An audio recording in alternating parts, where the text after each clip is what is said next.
নদীতে স্নান করতে নেমে জলে ডুবে মৃত্যু হলো এক কিশোরের। ঘটনায় শোকের ছায়া দক্ষিণ দিনাজপুরের বুনিয়াদপুর পৌরসভার ৫ নম্বর ওয়ার্ডের বংশীহারি হাই স্কুল পাড়া এলাকায়।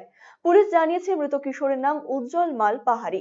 জানা গেছে মৃত কিশোর একলব্য মডেল স্কুলে একাদশ শ্রেণীতে পড়তো। পরিবার সূত্রে খবর, বৃহস্পতিবার ওই কিশোর হোস্টেল থেকে বাড়ি ফেরেন।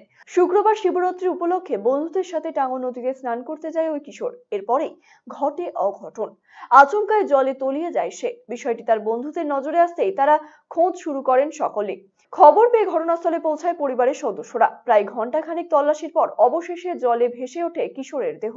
এরপরই পরিবারের লোকজন কিশোরকে উদ্ধার করে নিয়ে আসে রশিদপুর গ্রামীণ হাসপাতালে, কিন্তু কর্তব্যরত চিকিৎসক কিশোরকে মৃত বলে ঘোষণা করে। শিবরাত্রির দিন এমন অঘটনের ঘটনায় কান্নায় ভেঙে পড়েছেন মৃত কিশোরের পরিবারের সদস্যরা। আমাদের স্টেডিয়াম ঘাটে বাচ্চারা কয়েকজন মিলে ওর বন্ধু ভাইদের নিয়ে স্নান করতে গেছিল। এই শিবরাত্রি উপলক্ষে স্নান করতে গেছিল। সেখানে যে বাচ্চাটা ডুবে যায়, তারপরে ওকে বাচ্চাটাকে খুঁজে পাচ্ছিল না। আমার সঙ্গে যারা ছিল তারা খুঁজে পাচ্ছিল না। তারা বাড়িতে যে খবর দেয়, পাড়ার লোকজন সবাই যে খুঁজে টুজে তাও পাওয়া যায়, অনেকক্ষণ পর পাওয়া যায়।